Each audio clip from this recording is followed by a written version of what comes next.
Welcome back, sewlists. I'm pretty excited about today's video. I want to talk to you about fabric. There's so much about fabric. It could be a 40-part series. It could be a series documentary. There's so much that could go into talking about fabric. So today we're going to just break down a few of the most popular plain weave fabrics and how you can discern between them, what makes them what they are. Some of them I'm going to even tell you where the name comes from. You're going to notice a lot of French words because a lot of our sewing and fabric terminology comes from French. So today we're going to talk specifically about plain weave fabrics. The fit of the day is my Callie shirt. This is a cotton and linen plain weave fabric. The weave is plain, but the warp and weft have interesting things going on, which is what makes it the stripe and slightly gauzy, slightly crimped texture. And that's the stuff we're going to talk about today. A little history. I have a degree in fashion design and manufacturing. It's a home economics degree. And back in the early 90s is when I got my degree, and I love all about textiles. And there's a lot of textile that goes into getting a degree like I got. After I graduated, I actually went to work for Bernina and a fabric store where I was a part-time buyer and assistant manager, and loved everything about it. I've always been quite a fabric nerd. So this is just something I love. If you go to fabric stores, which is getting harder and harder, and you can just walk down the aisles and touch the fabrics and look at the weaves, it's super interesting to see the difference, especially when you get into like the fancies and things. So let me tell you what a plain weave is. When you were in kindergarten, or if you had a kindergartner, did they come home one day with a placemat that they had woven out of construction paper, and it was just an over, under, and it sort of had a checkerboard pattern? That's a plain weave. If you look at a loom, the warp threads are the long threads that are the length of whatever the fabric is. So if you have a 6-yard bolt, you have a 6-yard warp.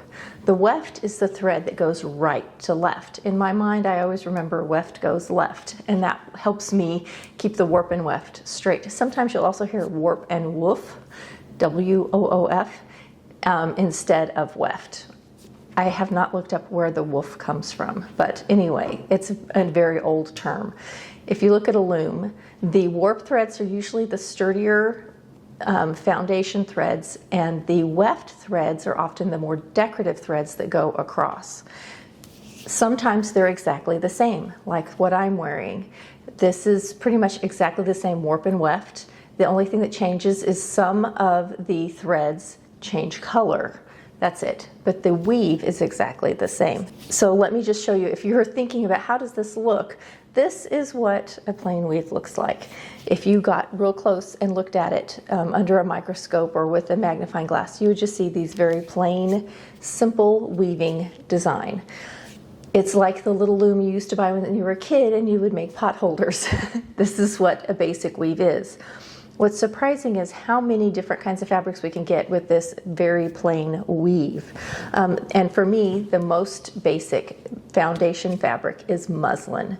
Muslin is used for so much, and today, especially like if you quilt, it can be used for underlining in curtains. It's often used to make your practice garments or to test a garment. If you're doing draping or pattern making, you just go through bolts and bolts of muslin as you're working on it. It's always cotton.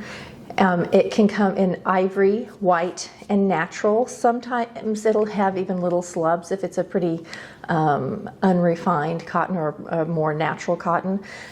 It can also be quite crisp and white and fairly fine if you're getting into the nicer, more quilt type cottons that you'll see for quilt backings and that sort of thing. It's often used as a foundation for something else. If you're crazy quilting, you'll buy muslin and you'll crazy quilt on top of the muslin. There's a lot of things you can use muslin for. Muslin has a very long history. The word muslin, if you look it up, and there's disagreement, some believe comes from the word Mosul, which is the town that it was from and imported from in ancient times. However, if you really start deep diving into muslin, India is so well known, especially from like late 1700s into the 1800s in the European world, longer than that in worldwide for their incredibly fine and beautiful muslin. They had, at the time, a manufacturing process which produced this incredibly sheer, delicate, yet firm fabric that could be embroidered on, and it was worth its weight in gold. It's actually worth more than gold because it weighed almost nothing. This muslin was called Dhaka muslin. It was one of the most sought after and valuable fabrics of the time. We always think of silk, which is of course valuable and sought after and has been for a long time, but this muslin really became all the rage. And if you think about the Empire period, think Napoleon, those little empire waisted dresses that were sort of long and long, like a long column. In that time period in Europe, this muslin was the most sought after, and there were women who refused to wear anything other than white at the time. Rich women, women who could afford to. Dhaka muslin was imported from Bengal, and this cotton was grown only on the banks of the river Meghna. So it was extremely rare, natural source that they had to get to then spin into this amazing fiber that then they wove into this amazing fabric. It is said that it was so fine and sheer that you could fold up 60 feet into a pocket snuff box. It's also said that this superfine sheer fabric had a 1,200 thread count. Now, this has not been made for a long time, and they are trying to revive it, currently working on how to get this amazing fabric back. And in modern times, they've only been able to get to a 300 thread count and get the similar look. I wanted you to just look at some of the fabrics that are of this Dhaka muslin, and you can see how different it looks from what we think of. It almost looks like a cheesecloth, which is technically a muslin. So look at how fine and sheer this is. This dress would be all the rage. It was incredibly soft and floaty and breathable. It would feel amazing to wear. It was wicking because it was cotton. It was all those great things, but it also was a great surface to embroider on, so you could embellish and do beautiful things. This, let me see if I can find the during the time period when women were wearing these gowns like this, satirists would say it was scandalous how sheer they were, and would make jokes about how you could see through the dress. Now, women often wore many layers, so it wasn't like they were walking around in a single sheer dress with nothing under it.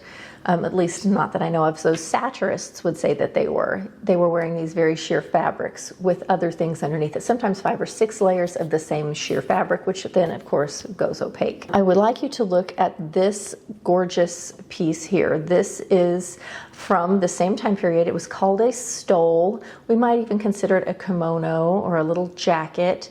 And this was made of the Dhaka muslin and then sent, I believe, to Germany to be embroidered and then worn by a European woman. And here's a little close-up of some of that embroidery. I just think this is gorgeous. And this is what scientists and textile artists are working on recreating. Super exciting and super interesting. Now, after looking at this incredibly sheer cotton fabric, the next thing that comes to my mind is voile. It's spelled V-O-I-L-E, and voile means veil in French. And it is, again, a sheer fabric, but not quite as sheer as that Dhaka muslin. Can be made in cotton, but it can also be made in silk. Sometimes you'll see a voile that's like a man-made and silk, or man-made and cotton blend, or even all man-made. It is sheer, but not quite as sheer as that Dhaka muslin or a cheesecloth, and it usually needs underlined or multiple layers. It's soft, it's drapey, but it has sort of a crisp hand. Often it will be printed on, so it'll be a plain fabric with a design printed on top. That's voile. Lawn is also like voile. Lawn is very similar. It's a little less sheer than voile, again, often printed on. Lots of soft drapey dresses are made out of voile and lawn, L-A-W-N. The word lawn, though it's spelled like our grass that we cut, actually comes from Laon, L-A-O-N-E, France, which is where the manufacturing for this fabric was back in the day. So a lot of these things are either place names or straightforward translations of what they were used for. Going from lawn, another sheer lovely fabric, to organdy, which is also sheer and lovely. I'm going to put up this stunning blouse here. This is organdy. It is cotton. Organdy is a cotton. It is crisp and sheer. You get volume and structure, but still this soft feminine sheerness with it. It's a wonderful thing. Organdy is sometimes used as an under thing. You put it underneath something else to give it some crisp and sheer. You can see it put into a big puff sleeve, lots of things other than like a buckram, which is, we'll talk about another day. There's just so many fabrics. I'm telling you, I chose like the top 10. I need to count how many I chose, but around top 10, but there's so many more. There's so many kinds of fabrics, and it gets confusing. How we can tell what organdy is, like what makes organdy, which is somehow has this crisp sheerness different from something else, is the fibers. Organdy has a combed fiber. So if you look at it, it has, the fibers are slightly brushed. You can see almost like little tiny hairs. You'd have to look microscopically, because when you look at the fabric, it's very crisp and clean. It's not hairy at all. But organza has a twisted fiber, which makes it even tighter and even, so it'll give even more of a shine. That's why when you look at the difference between organdy and organza, organdy has a matte finish to it, where organza has a shiny finish to it. They're almost the same fabric, other than organdy is always cotton, where organza can be made out of cotton or silk or a man-made blend. It can be polyester. It can be a lot of things. Organdy can be. In the 1950s, which was when this blouse was around, the hostess apron was very popular. And it was a sheer, firm apron that was a little bit dressier. So if you were entertaining in your home and you were taking care of things, you could put this cute little apron over your stuff. You could take it off later. If your guests saw you in the apron, it was not shameful, because you were protecting your beautiful garments that you were wearing, but also being the hostess with the mostest. I think they're adorable. And somewhere I have one in my collection. It's technically my daughter's collection of antique aprons and vintage aprons that we inherited from my husband's and my grandmothers and great-grandmothers, and a few that we've picked up while thrifting. Super interesting to see the difference between organdy and organza. So let me show you some organza. You saw how beautiful and firm the fabric was, but also the shape and sculpturalness. Organza does the same thing. It's very sheer, very shiny, sometimes iridescent. And I'll talk about that in a minute. So here's some pictures of some different kinds of organza. I always think of little girls' costumes when I think of organza. However, here is a beautiful skirt. It's actually a dress, but I've got a little close-up of this dress that's also an organza. It's used a lot in evening wear. There were, in the 50s, they used it in jackets and all kinds of things. Like organza can sometimes have a rustly sound to it, not like the taffeta, which we'll talk about here in just a second, but it definitely can have a little bit of a sound to it. Continuing on with our interesting semi-sheer fabrics, let's talk about Batiste. Now, Batiste is, again, another plain woven. It usually has a slight sheen, but it's not shiny. It's cotton. I know a lot about Batiste because when I worked in Tulsa at the Fabric Stash many moons ago, next door was an heirloom sewing shop, whose name I cannot remember, but they carried all the things for the ladies who were in there with their insertion lace and making these christening gowns and stunning heirlooms and smocked garments. It was amazing. So I'm going to put up a picture here of a beautiful garment. If I have any way of giving you the information of whether it's for the picture or the resources, all of that's going to be linked in the description. I'll have quite a lot in the description this time at the bottom, and it's my resources. So you can go click the links and find them. You're going to be spending over $700 for an heirloom garment like this. The hours and time and materials to go into garments like this is no joke. And these are things that are passed down from generation to generation. So in this beautiful garment, you can see a Batiste. I'm wondering if it's not Swiss Batiste, which is the finest and best Batiste. It is very expensive. When you're thinking about buying a cotton plain weave fabric, it feels like when you touch that fabric, you're gonna be like, ooh, yeah, this is good stuff. It's just nothing like it's, but it looks beautiful. It has a crispness, but it falls lovely. It makes gorgeous pin tucks. It also has enough stability to take the weight of the tiny stitching that you have to, tiny close stitching to put together, add in the lace insertion and not fray and fall apart. Though you do not throw this in the washer or the dryer. This is a hand wash and gentle dry garment. You can go right now, walk into your local fabric store, and they will have Broadcloth and Batiste right next to each other. And the Batiste is finer, a little more sheer, and the Broadcloth has a heavier hand and is not sheer at all. Also a lot less expensive. So let's talk about Broadcloth. Broadcloth has a very firm hand. It is, again, like a muslin, is basic, but it comes in colors, lots of colors, and it comes in prints. Your calicos, a lot of your quilt fabrics, all those are going to be a broadcloth. Is a cotton and poly blend. So that's broadcloth. We're going to talk about one of my favorite fabrics, and that's toile. Toile, the name, means canvas or fabric. That's what toile means. And in the late 1600s, early 1700s, there was a manufacturer in Dijon, France, and that's why often you'll hear the name Toile Dijon, and that means fabric from Dijon. And they were a manufacturer. They block printed these stunning figural designs that were based on Asian designs that were being imported in. It was in a less expensive way. They made it in good sturdy fabrics. They could be made into dresses. They were applied to walls. They were made into bed skirts and curtains and upholstery. Their fabric was used for everything. When you think of an old-fashioned chateau, you think of toile. Toile has had quite a resurgence. It's very popular. Again, Dijon no longer makes fabric there, but they do have a very nice museum. There are pieces today made that are based on this manufacturing process where they block printed these interesting figural designs.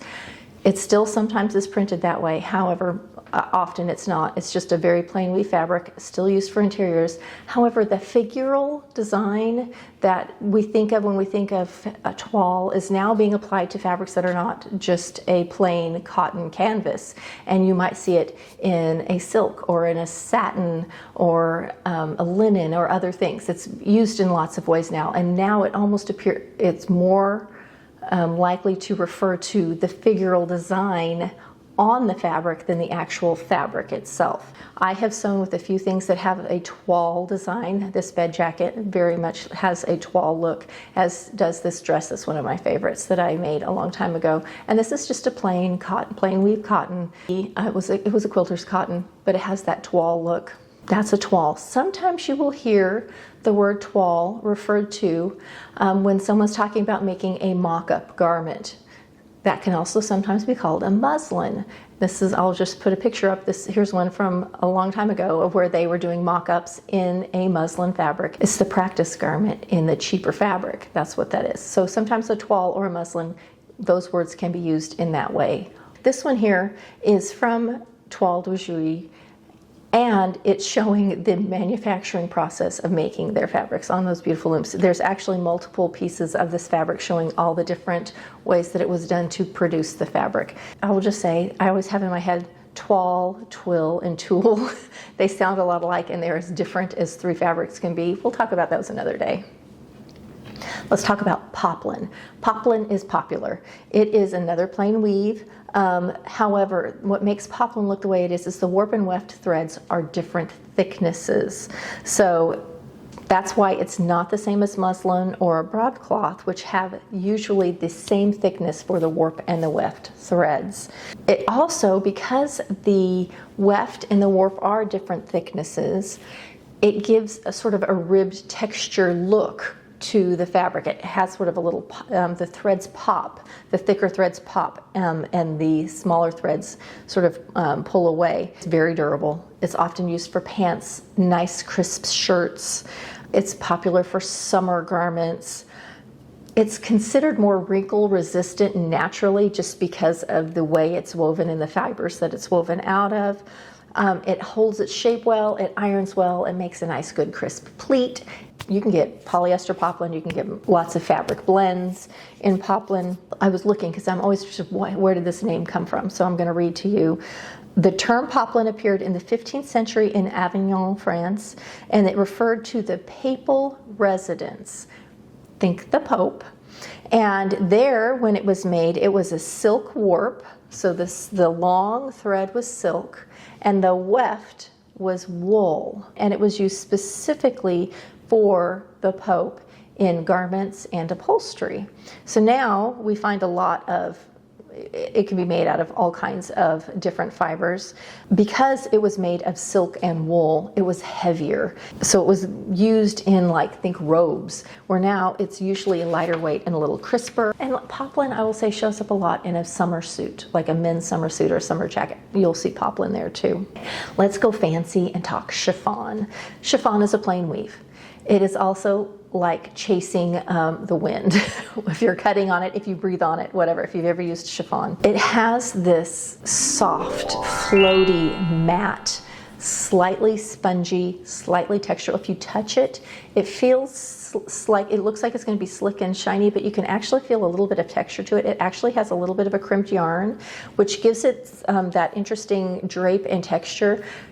Crepe and Georgette and chiffon all have somewhere in there a crimped yarn in the warp or the weft. It's always in the weft, actually. The thing that gives it that texture is because it has, you know, your warp thread, and then your weft has this highly twisted yet crimped yarn. It gives this little bit of a sponginess to it. It also gives it that hand and that weight. It's also, because of how it's done, they call it an S and Z twist, which means that one's twisted one way and one's twisted the other way. And then when you put them together, they kind of and lock in, and it gives you that interesting spongy. But because of this extremely tightly woven yet alternating directions, you get this interesting fabric. It used to be silk. Like a long time ago, silk was the only way you could get. It's more common to find polyester chiffon than it is silk chiffon nowadays, and it's a lot cheaper. Okay, I'm going to throw up here this stunning gown and the designer's name just to give you an idea. As a kid, I watched so many old musicals, think 30s, 40s, 50s, into the 60s, where Fred Astaire and Gene Kelly were dancing around with their partners, Rita Hayworth and Ginger Rogers and all of them. And the chiffons floating around, Vera Ellen. As a kid, I'm sure it's half of the reason why I ended up getting a degree in fashion was watching those stunning costumes designed by Adrian and Edith Head, etc. I'm sure it was a lot of it, but I love chiffon. I have sewn with chiffon. I definitely will be doing a chiffon project coming up. Because there's a lot of tricks to sewing with it, and it can be a very frustrating fabric, but it's also a very satisfying fabric. I would love to sew with some silk chiffon. I have in the past. I need to do that. I have quite a few garments that I'd like to do in my little projects of the past series, and one of them has some beautiful silk chiffon in it. So moving on from chiffon, which is sheer and floaty and gossamer and all the things, we're going to go to taffeta, which is not sheer and crisp and rustles when it moves. Taffeta is one of those you can hear coming, and it makes you think of Gone with the Wind in a ball gown. You can just hear the rustle of the fabric. It is from the French, which means twisted or shine, depends on the source. I looked at multiple sources and both things kept coming up. This, not only is it crisp, but it has a wonderful sheen to it. It reflects light and that distinct rustle. It used to always be silk, but now there's a lot of synthetics out there in taffetas. I'm going to throw up this stunning Balenciaga from 1952. Can you imagine what it sounded like when this walked into the room?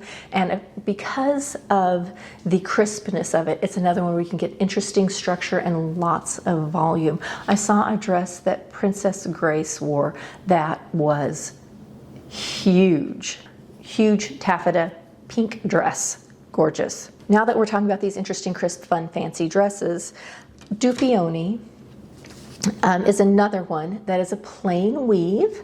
It has a slubby, twisted yarn for the weft. So you have this fine warp yarn, and then the weft yarn, though it's fine, will leave the slubs in. So Dupioni will have this interesting, beautiful, soft, lustrous sheen with slubs in it.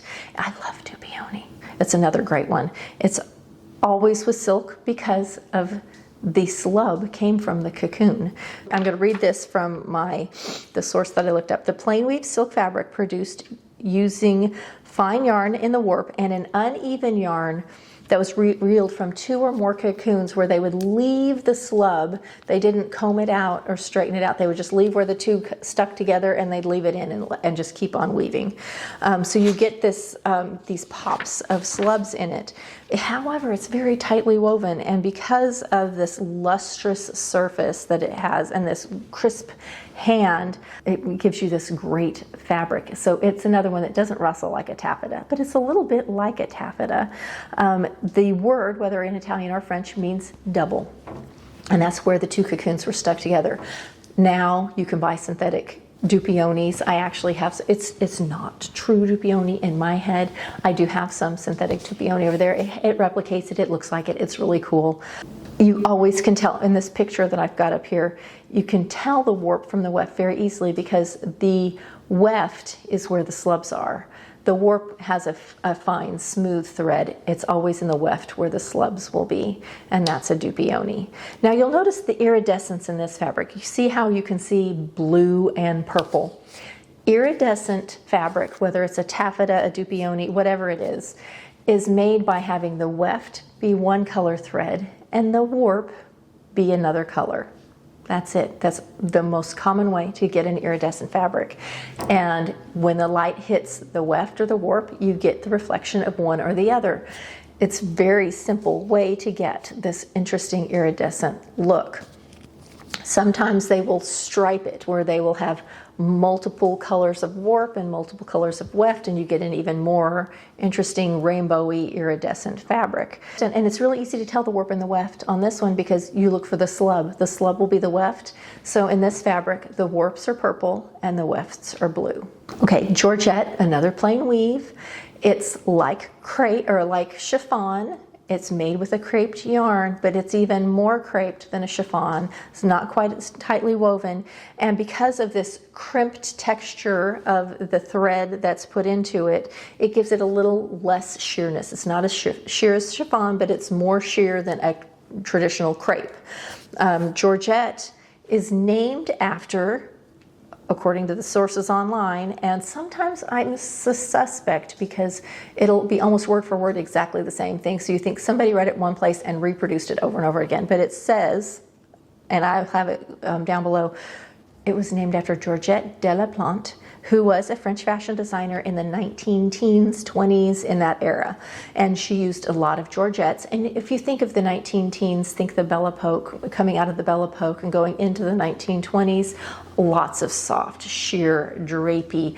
When you think of Erte, and he would have from the wrist draped all the way around the shoulders, and it was these big, long, drapey, super soft fabrics with beadwork on them. Those were Georgettes often. Okay, I'm going to show you one more plain weave. This is a silk. It's called Tussah. Sometimes you also hear Matka, and I think the difference is where it comes from. Matka, I believe, is always from India, where Tussah is probably more China. And this is made from the cocoon of wild silkworms, not domesticated silkworms. So they're a little more, these are a little more unruly. These are your country silkworms. They have not been to the city. They are less refined, and they give you fabric that looks like this. This is from another project that I want to show you sometime. This is my jacket made of Tussah silk. I loved this thing so much. I still have it, and it has a little skirt. It's all the things. It'll be in a project of the past at some point. It has an uneven texture because the cocoons, the cocoons often were, if it's a matka, that means the cocoon got poked or pierced where the threads got messed up. And so normally in silk making, they unroll a cocoon. There is one thread. They boil it. It releases the natural glue that the silkworm produces. It's a type of moth larvae that makes these.